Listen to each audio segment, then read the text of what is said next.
Competition exam के लिए आपका एक अहम पार्ट निभा रही है। तो उसी चीज़ को ध्यान में रखते हुए न्यूज़ प्लस में करंट अफेयर का आपका सेशन लेकर तैयार हैं। आइए स्टार्ट करते हैं सेशन का फर्स्ट क्वेश्चन। मोहनलाल लाठर बने राजस्थान के नए यहाँ पर पुलिस महानिदेशक। कौन बने हैं राजस्थान के नए पुलिस महानिदेशक? तो आपका करेक्ट आंसर होगा मोहनलाल लाठर बने हैं राजस्थान के नए पुलिस महानिदेशक। राजस्थान राज्य के पुलिस महानिदेशक के रूप में मोहन लाठर को नियुक्त किया गया है। मोहन लाठर हैं कौन से आईएएस बैच के अधिकारी थे? 1987 के बैच के अधिकारी थे। साथ ही साथ जिन्होंने अगले 2 वर्षों के लिए यहाँ पर पुलिस महानिदेशक बनाए गए हैं। मोहन लाठर वर्तमान पुलिस महानिदेशक भूपेंद्र सिंह यादव की जगह लेंगे। ये किसकी जगह लेंगे? तो भूपेंद्र सिंह यादव की जगह लेंगे और इनका कार्यकाल कितने वर्ष का रहेगा? 2 वर्ष का रहेगा। अगला जो यहाँ पर आपका कंटेंट आ रहा है रिलेटेड टू राफेल विमान। आपका गुजरात पहुंचा फ्रांस से 3 राफेल लड़ाकू विमानों का दूसरा बैच। कहाँ पर राफेल का यहाँ पर दूसरा बैच पहुंचा है? तो गुजरात के अंदर पहुंचा है। कितने? 3 लड़ाकू विमान। कौन सा बैच है? दूसरा बैच है। कौन से देश से आया है? फ्रांस देश से आया है। इसके बाद में आपको इसके बारे में कुछ जानकारी दे देते हैं। 4 नवंबर 2020 को फ्रांस देश से 3 राफेल विमानों का दूसरा बैच गुजरात जामनगर में उतरा है। अब आता है ये उतरा कब है? 4 नवंबर 2020 को उतरा है। कहाँ पर उतरा है? गुजरात के अंदर। गुजरात में कहाँ पर उतरा है? आपका जामनगर के अंदर उतरा है। भारतीय वायुसेना में राफेल विमानों की संख्या 8 हो गई है, जिसमें अब राफेल विमानों का पहला बैच है 28 जुलाई को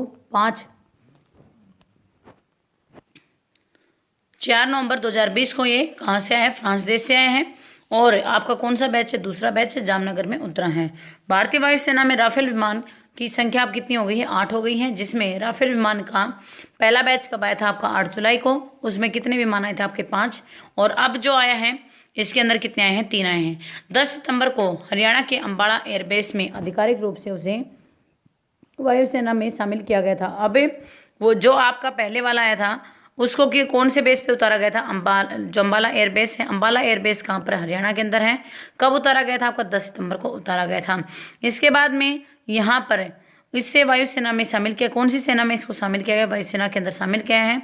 वर्ष 2023 तक 36 और राफेल जेट विमान भारत को मिल जाएंगे। अब बात आती है कुल कितने राफेल विमान हैं भारत के पास? आएंगे 36। और कब तक आएंगे? 2023 तक आपके भारत को मिल जाएंगे। नेक्स्ट आपके लिए यहाँ पर है कि आपका हरिहन को दिया गया JC डैनियल पुरस्कार। हरिहन को दिया गया यहाँ पर JC डैनियल पुरस्कार। आपका प्रसिद्ध फिल्मकार हरिहन को फिर यहाँ पर मलयालम सिनेमा में आजीवन योगदान के लिए राज्य का सर्वोच्च पुरस्कार डैनियल पुरस्कार से सम्मानित किया गया। अब आता है पहला क्वेश्चन यहाँ पर कि आपका हरिहरन है उनको कौन से पुरस्कार से सम्मानित किया गया है? JC डैनियल पुरस्कार से सम्मानित किया गया है। वो किस सिनेमा से बिलोंग करते हैं? तो मलयालम सेना से बिलोंग करते हैं। इसके बाद में उन्हें ये किसके लिए दिया गया है? जो उनका आजीवन योगदान रहा है किसके अंदर? फिल्म के अंदर, फिल्म की श्रेणी या फिर आपका बॉलीवुड के अंदर, उसके लिए उनको इस पुरस्कार से सम्मानित किया गया है। इस पुरस्कार में उन्होंने कितने रुपए दिए गए हैं? 5 लाख रुपए दिए गए हैं। एक प्रसिद्ध आपकी प्रमाण पत्र की एक प्रतिमा दी गई है। उन्होंने 1972 में अपनी फिल्म गर्ल हॉस्टल का निर्देशन भी किया था। और हरियाणा को इस प्रतिष्ठित पुरस्कार के लिए MT वासुदेवन नायर की अध्यक्षता में गठित जूरी द्वारा चुना गया था। अब इनको किसकी अध्यक्षता में चुना गया? जो पुरस्कार के लिए चुना गया है MT वासुदेवन की नायर की जो अध्यक्षता थी उसकी गठित जूरी के अंदर चुना गया है। नेक्स्ट आपके लिए यहाँ पर आता है कि चाचा चौधरी बने नमामि गंगे परियोजना के नए ब्रांड एम्बेसडर। मशहूर जो भारतीय सुपर हीरो हैं चाचा चौधरी को नमामि गंगे योजना के नए ब्रांड एम्बेसडर के रूप में नियुक्त किया गया है। पहला क्वेश्चन आता है भारतीय सुपर हीरो चाचा चौधरी को किसके लिए ब्रांड एम्बेसडर बनाए गए हैं? आपका नमामि गंगे परियोजना के लिए बनाए गए हैं। किन्हें बनाए गए? सुपर हीरो चाचा चौधरी को नियुक्त किया गया है। नेक्स्ट है इसके अंदर चाचा चौधरी ने नमामि गंगे कार्यक्रम के सांस्कृतिक और आध्यात्मिक महत्व को जागरूकता फैलाने के लिए उन्हें चुना गया है। अब वह गंगा उत्सव के लिए दौरान जारी टीचर टॉकिंग कॉमिक्स का भी प्रकाशन करेंगे। अगली जो खबर सामने आ रही है, दलीप रथ को शामिल किया गया IDF के बोर्ड में। दलीप रथ को किसके अंदर शामिल किया गया? आपका IDF के बोर्ड में शामिल किया गया है। किसे शामिल किया गया है? दलीप रथ को शामिल किया गया है। आपका राष्ट्रीय डेयरी विकास बोर्ड के अध्यक्ष के रूप में आपका दलीप रथ को वैश्विक आपकी डेयरी विकास इंटरनेशनल डेयरी फेडरेशन के बोर्ड में चुना गया है। आपका दिलीप रथ ने अक्टूबर 2016 में आपका रॉटरडैम में IDF विश्व डेयरी शिखर सम्मेलन में डेयरी घोषणा पर हस्ताक्षर करने में एक महत्वपूर्ण भूमिका निभाई थी। आपका इंटरनेशनल डेयरी फेडरेशन की स्थापना कब हुई थी? 1930 में हुई थी। इसके बाद में इसका मुख्यालय कहाँ पर है? बेल्जियम के अंदर है। इसके बाद में आपका आता है दिलीप रथ को 2016 में किसमें क्या आपका रोटरडैम में IDF विश्व डेयरी शिखर सम्मेलन में घोषणा पर हस्ताक्षर करने के लिए एक महत्वपूर्ण भूमिका निभाई थी।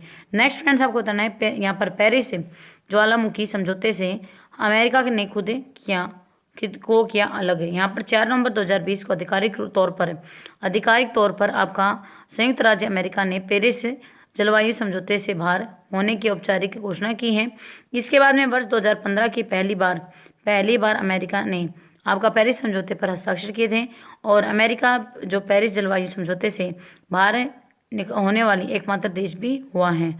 यहाँ पर आपका UNFCCC के कार्यकारी सचिव कौन है?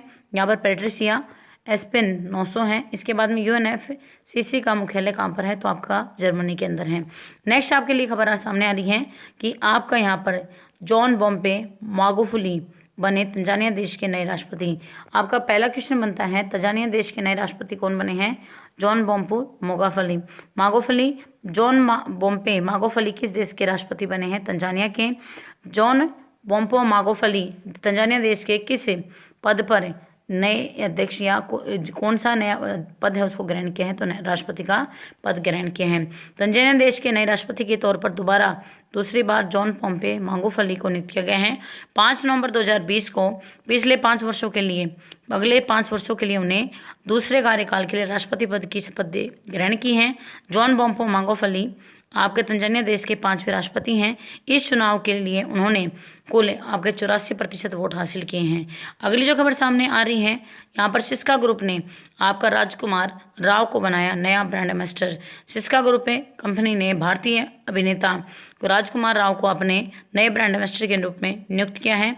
राजकुमार राव अब LED और आपका फैन सेगमेंट से सिस्का ग्रुप उत्पादों की सेल को बढ़ाने के लिए कंपनी के प्रचार प्रसार करेंगे। साथ ही साथ सिस्का ग्रुप की स्थापना कब हुई थी बेटा? आपकी 1928 के अंदर। इसके सिस्का ग्रुप के वर्तमान CEO कौन है? राजेश उत्तम चंदानी हैं। इसके बाद में कौन है इसके ब्रांड एम्बेसडर बने? राजकुमार राव हैं इसके ब्रांड एम्बेसडर बने हैं। ये इसके जो ब्रांड एम्बेसडर के रूप में इन्हें नियुक्त किया गया है। अगली जो खबर सामने आ रही है फ्रेंड्स आपके लिए, टीवी चैनलों के लिए TRP प्रणाली की समीक्षा के लिए गठित की गई नई समिति। यहाँ पर आपका संचार एवं प्रसारण मंत्रालय ने टीवी चैनलों की मौजूदा TRP की प्रणाली समीक्षा के लिए सदस्य समिति का अध्यक्ष शशि S आपका वेम्पति को चुना है। TRP की गणना भारत के ब्रॉडकास्ट जो ऑडियंस है आपका रिसर्च काउंसिल BARC द्वारा BARO मीटर नामक एक उपकरण का उपयोग करके ही की जाती है। इसके बाद में जो पूरे देश में 45,000 से अधिक घरों में स्थापित किए गए हैं। ब्रॉडकास्ट ऑडियंस रिसर्च काउंसिल की स्थापना कब की गई है? तो आपका हो जाएगा 2010 के अंदर। साथ ही साथ इसका मुख्यालय कहाँ पर है? तो आपका मुंबई के अंदर इसका मुख्यालय हो जाएगा। नेक्स्ट आपका लिए ICICI बैंक ने लॉन्च किया ICICI बैंक माइन यहाँ पर व्यापक बैंकिंग प्रोग्राम। आपका ICICI बैंक ने 18 से 35 वर्ष की आयु के लोगों के वर्गों के लिए ICICI बैंक माइन नामक एक व्यापक जो बैंकिंग कार्यक्रम की शुरुआत की है। और यहाँ पर जो आपका बैंक ने अपनी सभी पुरानी जो ग्राहकों को मोबाइल आपका फॉरेस्ट जो अत्यधिक व्यक्तिगत के एवं अनुभवनात्मक बैंकिंग अनुभव प्रदान करने के लिए शुरू किया गया है। ICICI बैंक का मुख्यालय कहाँ पर है? मुंबई के अंदर है। और ICICI बैंक के MD और CEO कौन है? आपके संदीप बख्शी हैं। तो ये